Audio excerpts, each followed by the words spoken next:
Messieurs, bonsoir et merci de nous rejoindre sur Télé-Tchad. À la primature, le chef du gouvernement, Joseph Djimbrangar Dadnadi, a reçu ce matin en audience l'archevêque de N'Djamena, Monseigneur Mathias Ngarteri Mayadi. Au menu de cette audience, les questions de la construction d'une basilique et de la réhabilitation de la cathédrale Notre-Dame de N'Djamena.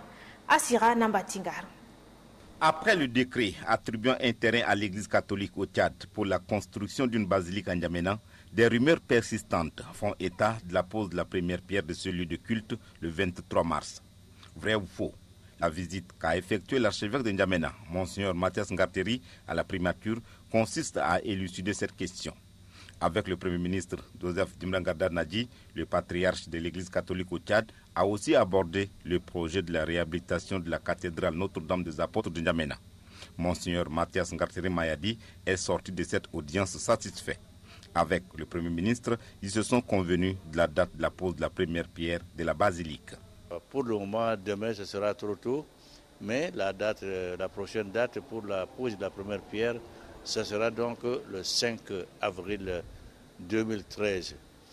Et ce sera aussi une partie de la cérémonie pour le début des travaux pour la réhabilitation de la cathédrale Notre-Dame de la Paix. Ça fait deux chantiers qu'on mène à la fois. La construction de la basilique et la réhabilitation de la cathédrale seront prises en charge par l'État tchadien. Décision du chef de l'État Idriss Déby Itno. Ce geste résonne bien fort au cœur de l'archevêque, qui se blâmerait de ne pas remercier le bienfaiteur. Nous sommes très contents, très fiers que le gouvernement tchadien puisse faire ce geste pour l'Église catholique. Je crois que c'est un geste que l'Église catholique apprécie beaucoup. Bon, c'est passé avec le pape Jean-Paul II et avec le pape Benoît XVI, mais le nouveau aussi va apprécier ce geste. Alors, je profite de l'occasion pour remercier le président de la République et le Premier ministre qui a vraiment pris le dossier en main comme technicien et ça marche. Le rendez-vous est donc pris pour le 5 avril, jour de la pose de la première pierre de la basilique. Un grand jour en effet pour la communauté catholique au Tchad. Restez avec nous à Sira pour nous parler de la seconde audience que le Premier ministre a accordée au représentant résident de l'UNFPA, Mamadou Dicko, dont l'essentiel porte sur la coopération Tchad-UNFPA. C'est une visite de courtoisie, mais compte tenu de la coopération Tchad-UNFPA, très fructueuse, Mamadou Dicko s'est fait le devoir d'expliquer au Premier ministre les activités que mène son institution au Tchad. Le Fonds des Nations Unies pour la population intervient au Tchad dans plusieurs domaines, ayant trait au bien-être de la population, notamment la santé, dont la lutte contre la mortalité maternelle constitue la clé de voûte. Mamadou Dicko, qui estime que beaucoup d'efforts ont été faits par le gouvernement et ses partenaires en matière de santé, a suggéré au Premier ministre Joseph Djimbrangar Dadnadi la nécessité d'organiser une enquête démographique de santé, car les données utilisées actuellement sont à son avis désuètes et ne reflètent plus la réalité. La question de la violence faite aux femmes a aussi été abordée par le représentant de l'UNFPA. Il a émis le vœu d'organiser un atelier national avec les leaders religieux et coutumiers pour en discuter. Le Premier ministre, Joseph Djimbrangar Dadnadi, a marqué l'adhésion de son gouvernement à toutes ces propositions et s'est aussi félicité de la coopération Tchad-UNFPA. Cette convergence de vues a réconforté Mamadou Dicko. Je sors de cet entretien réconforté par la convergence de vues entre son excellence le Premier ministre et le fonds que je représente. Nous sommes heureux de constater que l'accompagnement que nous apporte notre gouvernement a pris sa juste valeur et les encouragements que nous avons reçus nous permettront, avec les partenaires qui accompagnent le Tchad, davantage mobiliser des ressources et des partenaires pour que ce combat-là, qui est un combat de tout le monde au Tchad, puisse être gagné, pour qu'aucune femme au Tchad ne m'abandonne la vie, parce que je pense que c'est un engagement, pas seulement du chef de l'État, mais qu'il est un engagement de tous les Tchadiens et que nous sommes fiers d'accompagner pour qu'il se traduise en fait dans la réalité de tous les jours. Très attaché aux missions assignées à son organisation par les Nations Unies, Mamadou Dicko dit avoir eu des autorités tchadiennes les garanties d'une coopération exemplaire. Et puis en province, suite aux événements survenus à Moundou dans le Logone occidental le 16 mars dernier, Le gouvernement a dépêché sur place une délégation. Cette délégation est conduite par le ministre conseiller à la présidence de la République, Dr Adrien Beyom-Malo, qui a pour mission d'édifier l'opinion nationale. Suivez. Tout serait parti d'un refus d'obtempérer aux injonctions de M. le maire qui aurait surpris en flagrant délit un conducteur en la personne de Bar Sebi Kossou qui aurait procédé au transport à partir d'un endroit non indiqué par la mairie en la matière. Ce refus d'obtempérer, qui est un fait quotidien, n'aurait pas entraîné ce que nous avons vu, n'eût été certaines interférences, notamment la tendance à faire de l'amalgame entre des faits de l'individu et les références systématiques à la famille, à la communauté, etc. Arrivé sur place, nous avons, dans notre démarche, eu à procéder d'abord aux versions des faits. D'abord, du côté des autorités administratives et des agents de force de défense et de sécurité qui ont géré la situation. Ensuite, la délégation a eu à s'entretenir avec les deux parties antagonistes.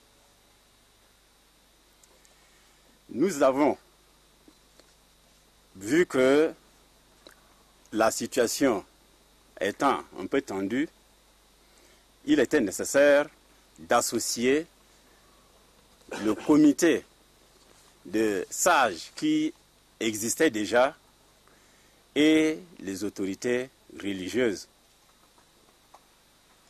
Sans entrer dans tout le processus et toutes les tractations, nous signalons tout simplement que le comité des sages est associé aux autorités religieuses après avoir écouté les deux parties. Nous ont fait des propositions que nous pouvons retenir en 4 points. Pour faire tomber la tension et favoriser la paix entre les communautés, le comité des sages et les religieux nous ont demandé de faire un geste aux malades, en l'occurrence le chauffeur qui a été interpellé de façon un peu peut-être brutale, pour qu'il puisse se soigner, parce qu'il était à l'hôpital quand nous étions arrivés. La deuxième proposition consistait à ce que le malade qui a accusé le maire de l'avoir bastonné puisse faire un démenti officiel. La troisième orientation de solution, c'est que les enquêtes soient diligentées aux fins de situer les responsabilités. Et enfin, compte tenu du caractère historique des monuments endommagés par la foule, ils ont suggéré que ces monuments soient restaurés sur les fonds publics. La délégation que j'ai l'insigne honneur de diriger s'est réunie et a examiné ces diverses propositions. Et étant entendu que la mission même a eu aussi à discuter avec les diverses parties, a retenu 2 points comme voie de solution. Faire un geste financier aux malades pour qu'ils puissent poursuivre ses soins. Et le deuxième axe, c'est de prendre au nom de l'État l'engagement de demander la reconstruction des monuments endommagés ou détruits sur le fonds public. Ce matin, nous nous sommes retrouvés et les partis antagonistes et le comité des sages et des autorités religieuses et la délégation pour échanger par rapport à ces propositions. Les deux partis, compte tenu de la volonté de vivre en paix, ont de plein gré accepté de ne plus recourir à la justice. Donc, ils ont accepté cette solution amiable au nom de la paix et de la cohabitation pacifique. Donc, les deux parties ont accepté la proposition faite par la délégation, à savoir accepter un geste financier pour les soins. J'ai dit bien pour les soins parce qu'il est sorti de l'hôpital, mais il continue les soins. Et demander à ce que l'État puisse aider la municipalité de Moundou à reconstruire les édifices détruits. Et les deux parties se sont réconciliés, se sont salués. En diplomatie, le nouvel ambassadeur extraordinaire et plénipotentiaire de la République du Brésil au Tchad, avec résidence à Yaoundé, Ney Futuro Bittencourt, a présenté ce midi les copies figurées de ses lettres de créance au ministre des Affaires étrangères et de l'intégration africaine, Moussa Faki Mahamat. Diplomate de carrière juste avant d'être nommé ambassadeur extraordinaire et plénipotentiaire de la République du Brésil au Cameroun avec compétence sur le Tchad, Ney Futuro Bittencourt a servi son pays en qualité de chargé d'affaires en Mozambique. Ney Futuro Bittencourt a pour mission de renforcer les liens d'amitié et de coopération entre le Brésil et le Tchad en promouvant la coopération sud-sud. Et puis, l'ONRTV a tenu aujourd'hui son conseil d'administration budgétaire à l'hôtel Résidence 6 au quartier Sabangali. Les travaux ont été dirigés par le ministre de la Communication, par ailleurs président du conseil d'administration, Hassan Sila Bakari. Le point avec Belngar Larmé Laguerre. Ce conseil d'administration ordinaire est l'occasion pour les conseillers issus des différents ministères publics, des grandes institutions de la République ainsi que les cadres de l'Office national de radio et télévision du Tchad d'évaluer et de planifier les activités. Il ressort de ce conseil que nous avons un budget de 11 milliards et demi, mais c'est un budget déficitaire de plus de 3 milliards de francs CFA. Le budget prend en compte les points essentiels suivants. Il y a d'abord le problème de la formation par rapport à la migration du tout numérique. Il y a le problème de la sécurisation des stations régionales avec des énergies renouvelables, la construction et l'équipement du siège de l'ONRTV et des stations régionales. Et il y a aussi l'achat de cars régie de la radiodiffusion nationale tchadienne et comme bien entendu, il y a l'aspect fonctionnement de l'office. Ce qui ressort aussi, c'est que les administrateurs ont tous demandé à l'ONRTV de faire encore plus d'efforts.